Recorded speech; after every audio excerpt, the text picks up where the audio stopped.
I've always been an overachiever. Even though as a child, and my family will tell you this, even though most people don't agree, I was the quietest in the home. I was always hiding somewhere with a book, and it could be a book on anything and everything, including the Bible, which I took more as a storybook than actually a religious book. And even though in those days when I'm, sitting quietly at home doing my chores or reading, when I got on stage, I owned the stage. I was very tiny. I was a very small girl. I think my maximum weight before I became an adult, even when I was an adult, was about 43 kilograms. Actually, when I got pregnant with my firstborn, I think I was about 45 kilograms. So I was always very tiny. So you can imagine how tiny I was as a girl, or as a baby, or as a little girl. But when I took on stage, or I took to the stage, I always owned it. I was a singer, so I was singing in church and in school. And I was often the one who was leading, if it was a choir, for instance, and I had solos. In school, I was very good in poetry. I almost always went to the national levels, and I won at that as well. I was in drama, and I was a writer, which I started at a very, very young age. So because of that, I've always had, great expectations about myself, about the people around me, even my children, who sometimes say this house has too many rules. So let me take you back to my childhood and how that was. I was born in 1979, May the 25th. That's when queens are born. And I was born to a regular Kalenjin home in Kitale, in a village called Kibomet. My dad was a curator of the National Museums. He was one of the first black curators of the National Museums of Kenya. And my mom was just, happy-go-lucky lady who fell in love with an amazing man and became his wife. So we had a homely home, 5 children. My dad had a Kombi van. Those of you who are a little older might remember the brand, the Kombi. And it was regular, What I remember, though, very early on is that he didn't stay with us when we went to church. He would drop us off, and then he would go home, and then he would pick us later. But we were very, very young at that time. We had oranges, so, my childhood is filled with memories of, going to get oranges and hiding in the trees, playing hide and seek, like regular kids. And then one day, my dad was involved in a road accident. And even though we didn't know what it meant at that time, he wasn't home. So he was brought to Nairobi and stayed until 1990 when he came home from the National Spinal Injury Hospital. So he was in hospital for 7 years. So you can imagine by the time he came back home, I was in Standard 5, my siblings were a lot older, but a lot had changed at home. So when my dad was involved in a road accident, he had a spinal injury which confined him to a wheelchair, and there was a lot of physiotherapy and everything else involved with that. But back home, one of the memories I have of that time was us playing in the foundation, some things had been dug in the compound.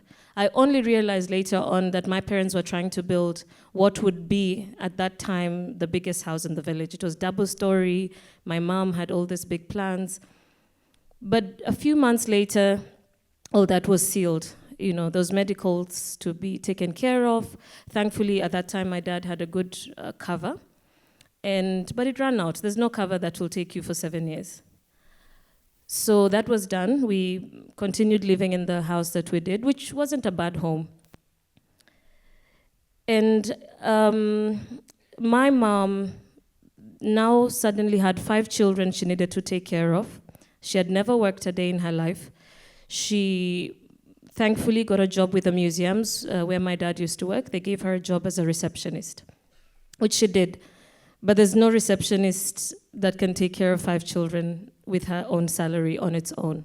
So we were that family that had a harambe every term or every terms or so. And throughout my education, both primary and high school, it was very difficult when I got a little older and understood what my mom was actually going through. You know, you have 5 children. You were supposed to be rich, you know, and suddenly you have to, you know, knock on doors. And one particular time, I remember I was about 13, 14 years old. We came to Nairobi. My dad was still alive, but he had some relatives here. So my mom would come during the holidays, you know, knock on some of the doors. And Nairobi always had the rich people. So we went to this office. It was in community. And I went in. We said hello. And my mom was literally begging this guy.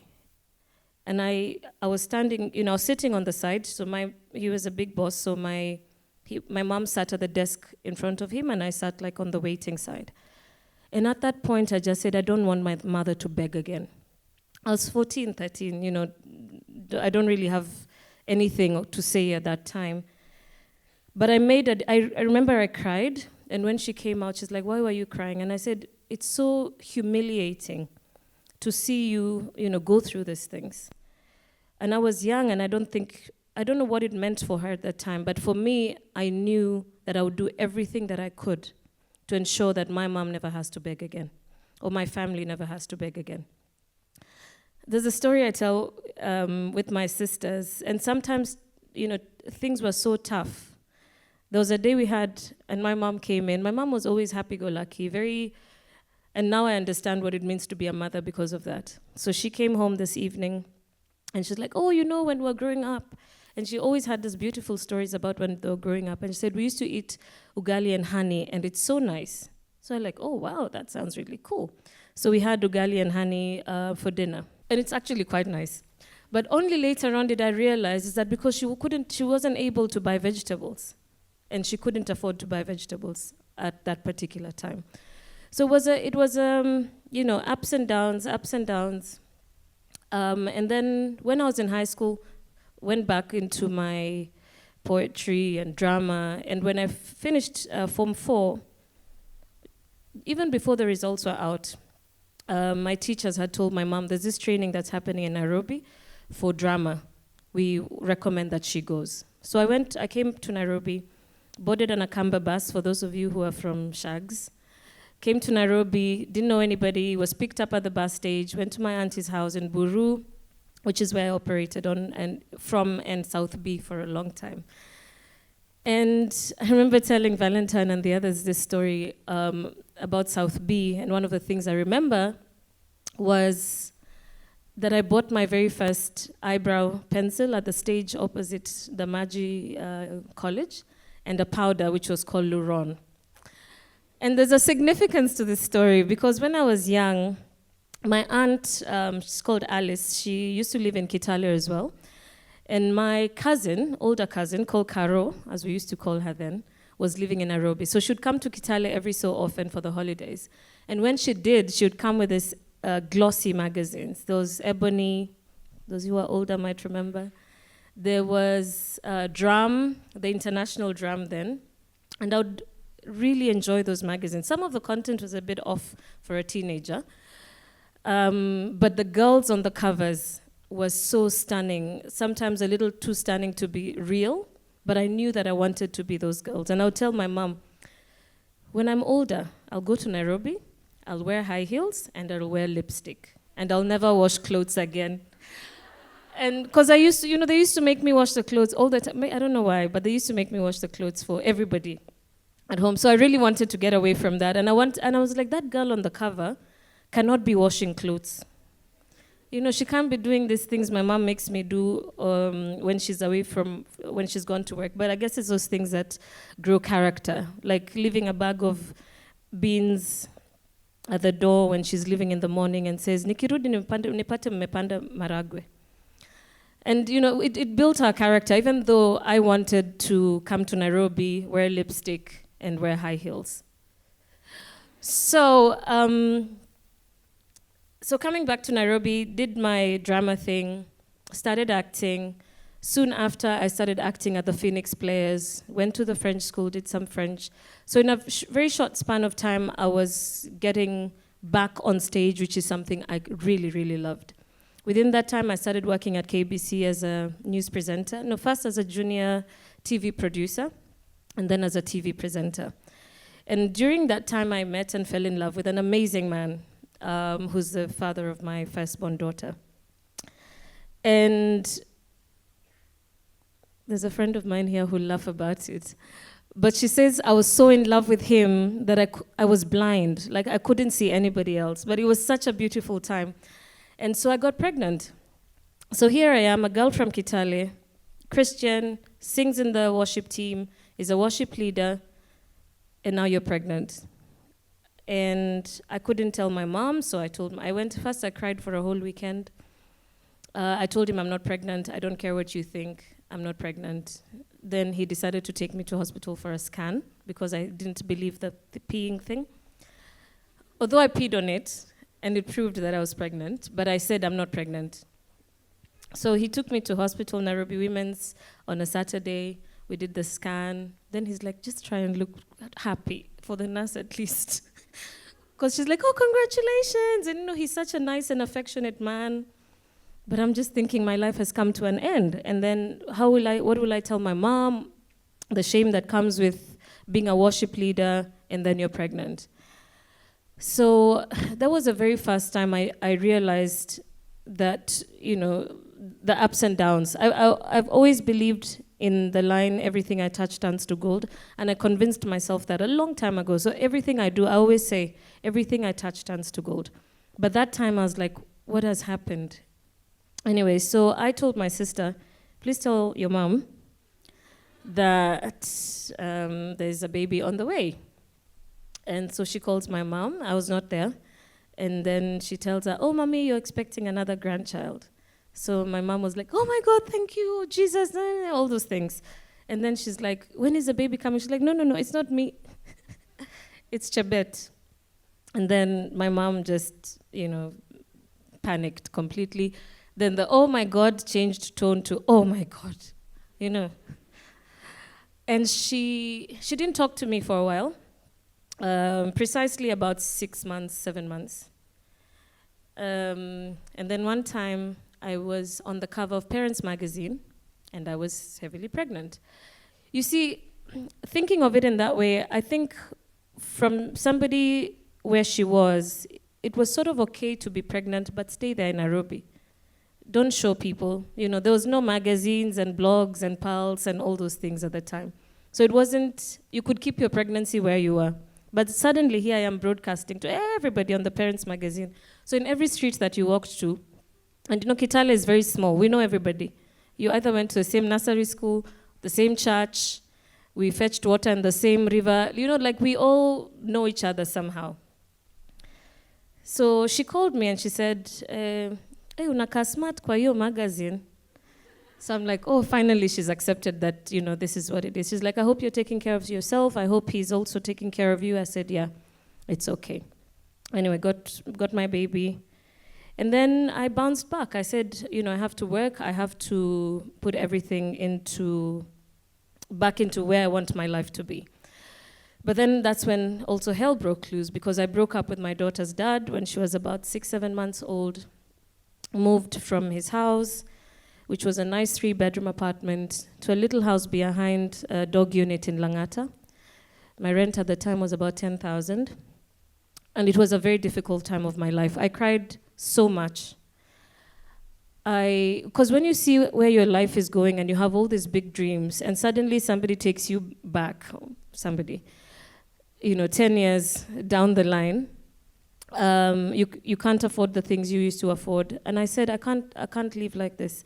I had these dreams I had for my child. I always wanted to have a car seat, even though we didn't have a car. So, those things. He had a car, but, I didn't have a car.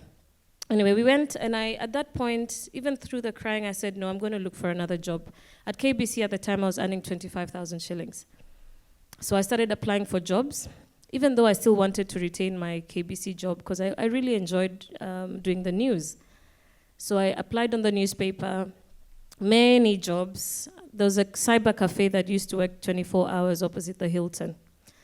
And so I went there, did all these kinds of research. I applied for everything, receptionist, everything. Finally, I got a call from an advertising agency called Express DDB, and I got in as a client service executive. So I had 2 jobs now. So I had my client service job during the day, which I got 25,000, and I had my evening job at KBC, which I got 25,000. So I had 50. So now I moved on up to another house, which was now a 2-bedroom house. The one in Langata was 1 bedroom, so I was sleeping with my child in the bedroom when I came home early, or she would sleep in the sitting room with a nanny when I was working late. But now I had 2 jobs, a bigger salary, and I could afford a bigger house. So moved to Tasia, to a 2-bedroom apartment where I used to pay 14,000 bob. And that was nice, still struggling a bit because of what I'd gotten used to, and also where I had placed my expectations. You know, at that point, I was 25. In my head, I was supposed to be driving a Mercedes C-Class. You know, but here I am. And then, so at KBC and at the client service job, CNBC Africa was setting up. And, you know, it's an international business news channel. And somebody called me and said, there's this company that's looking for somebody to work. So I went in for an interview, and I just convinced this guy that I'm right for the job. Even though I was a business news presenter before, if you asked me what the stock market was, I would not tell you. But trust me, I read it like I knew it, like I was a trader. So he believed in my confidence, I think, more than anything else. And then when he asked me about my expectations for my salary, and this is what happens, at that time, so I was earning 50K, so I was going to add 20K, or 60. I said 20K, if he negotiates me down, even if I get 60, it will be fine. At least it'll be something, and it will be 1 job. So he's like, what are your expectations for salary? I said, do you have any recommendations? Oh, my sister told me to ask before saying yours. So I said, do you have any? He's like, yeah, the job is 80,000 shillings. Oh my God. So I went home and I cried and I prayed. I cried, I prayed. So 2 days later, he calls me. I signed my contract in Java, next to International House. I signed it. He's like, no, you can take it to read it. I'm like, no, it's fine. I signed it, and it was the beginning of where I really wanted to go. So then I moved again. Now closer to work. I was walking to the office, I was seeing my child, and I became happy again, because now I would wake up at 7 or 6:30, get ready. I was living quite close to the office on State House Avenue. I was walking to work, so I saved so much money and peace of mind. And that was great. So between then and now, I changed many jobs. I got headhunted, I was very lucky. And every time I moved, it came with a bigger paycheck. Every time somebody called you, oh, Terryanne, you're doing business news. We want you to come and do something for us. What are you getting? I say, excess, it will double it. So that happened over the span of 10 years. And then one day, I'm in the office. I'm preparing for my evening bulletin. At that time, I was doing a 9 p.m. show. It was called the Business Center. I walk into the newsroom, there's an announcement that, we've had a conversation for a while, and you may all know that the company has decided that we have to let some people go because of, A, B, C, and D. But, I'm sitting there, I'm preparing for my interview. I'd booked a CS, by the way, for the evening show. So I'm listening and it would never be me. I work hard, I've built my name, I've built the show from scratch, I've helped hire a team for this show, I've built my brand as a business journalist. So I'm won't touch me. It didn't even cross my mind. But then at some point, I'm like, wait a minute. There's just some deadness that happens when something like that happens. So I left, I went to the salon to do my hair in preparation for my show. And then I got a phone call. Hi, Terryanne, where are you? I said, I've stepped out to do my hair. Okay, what time will you be done? In about an hour. Please come and see me at 2 o'clock. I said, okay. So I called my best friend, Monica, who was supposed to be here today, but she just said she felt dizzy, which is not true. Um, so, so I called Monica, and she came to. We had lunch at an Ethiopian restaurant, which was still is a tradition of ours, at least every week or every other week. And I told her I got a phone call, and I think that's it. Then she's like, no, let's just stay hoping, you never know. But even if it does, you'll be fine. You've got Scarlet Digital going, you've got Keyara going, you'll be good. I said, okay, let's see. So at 2 o'clock, I went, sat outside the office, her office. There was 2 of us. So this lady, who was also next to me, she had been called also. And she's like, Terryanne, just listen. Please don't cry. Just listen, and after she finishes, you say, thank you for the opportunity. It's been, many years. Don't burn any bridges. Don't cry, because that's what they're looking for. May I cry over anything, including the Omo advert. That one for the girl who did a birthday thing for her mom? Yeah, I cry over anything and everything. So I'm like, okay, I'll not cry. I got in, even before she started speaking, I was crying. So so imagine how hard it is. You have to retrench somebody, give them their letter, but she's already crying. So she had to come round to where I am, and she started hugging me. Then she also started, she's trying to cry. She's not trying to cry, but, she's trying to be strong. And because she used to mentor me, and she still does. This is Farida Karone, the current CS for Lands. Amazing, amazing woman. So she hugged me. I cried. Then she went and sat down. She's like, now where do I start? I couldn't say anything, of course. So she says, it's very unfortunate, but your name is on the list, and unfortunately it's my role to give you the sad news. So I said, okay. And a million things went through my mind at that time. First, it was just my life has come to an end. My life, my children, or child at the time, my dreams, my self-worth. I thought I was so good at what I did. Why would you let me go? And, she said, we cannot sustain your salary. I said, now later on, when I went home, I locked myself in the room. I know the hardest person to tell that you've lost your job is your house girl. Because what do you tell her? Then she also got so confused because she didn't know what to do eventually when she found out. And I think I just told her in the morning when going to Kazi Meisha. Because, you're at home. I didn't know what to do. So I went home, I cried. I bawled my eyes out. I really cried. And I don't know what I was crying mostly about. Was it because suddenly everybody knew I was getting phone calls. Thankfully, because I was crying so much, I couldn't read any blogs at that time, and I just wanted to cry. But then, thankfully my daughter was in boarding school, so I didn't have to face her in the evening to tell her. And then I'm like, okay, so the news is going to start at 9. Do I go to the TV to watch my show? What do I do? Then the CS I had booked for an interview had called me earlier. He's like, Terryanne, I've just heard the news. I said, yeah, it's, life happens. You're trying to be strong. Life happens. Then I'm like, please don't worry. The show will go on tonight. Then he's like, so will you be on doing the interview? I'm like, Kazi Lisha boss. No, I didn't say that, but, so I said, no, somebody else will be handling the show because the redundancy was immediate. Basically, get your letter, sign, and goodbye. Yeah, it was immediate. So I said, okay. So that happened. And the next morning, my business partner, Emily, who is the managing director of the agency that we'd set up, Scarlet Digital, was one of the strongest pillars that I had at that time. So she called me in the evening, and she said, by the way, we have a client meeting tomorrow. I'm picking you up in the morning. And I'm like, just give me time to cry. She came in the morning, straight to my house, knocked the door, first made sure I was ready. She woke me up. Are you ready? I'm coming. Came, picked. She didn't talk about my job loss. She just said, now, this is a brief. This is what's going on. You don't have to know everything. I'll talk, but I need you there.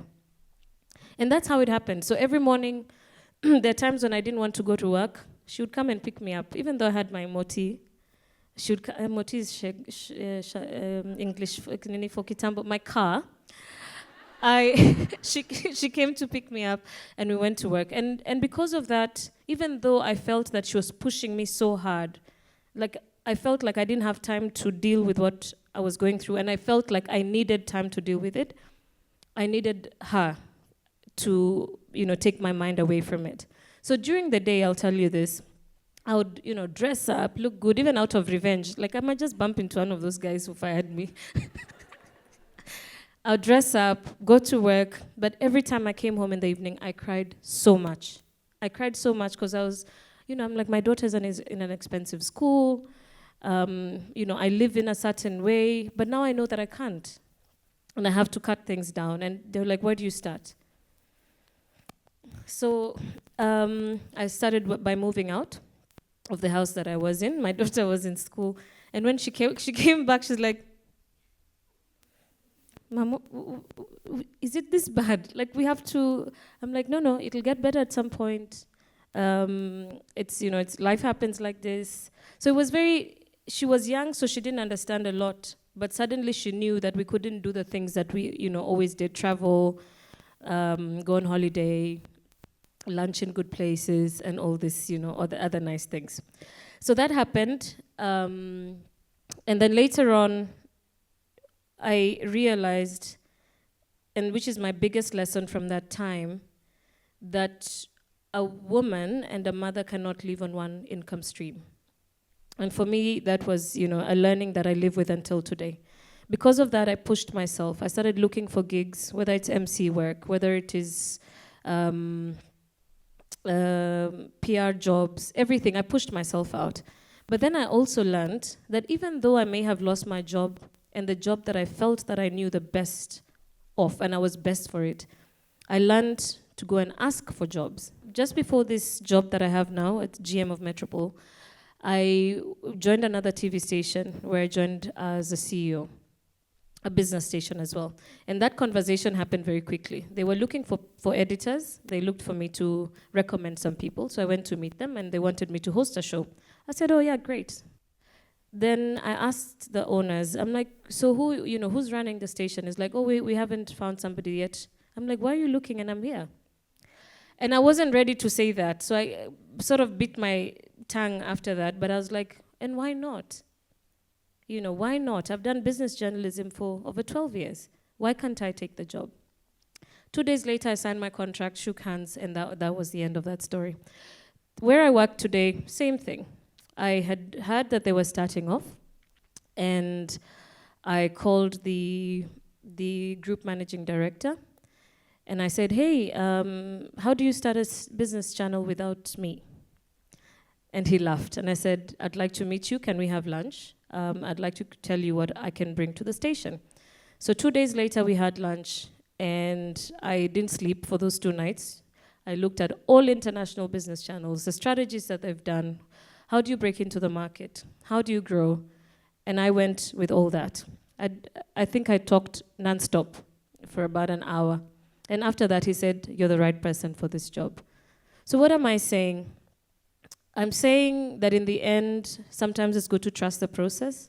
It may be so difficult in the beginning, but the lessons we need to learn sometimes come through times like that. I learned humility. I learned financial discipline. I learned self-discipline. But most importantly, I learned to ask for what I believed I could do. And I learned the value of friendship and the value of family. Thank you very much.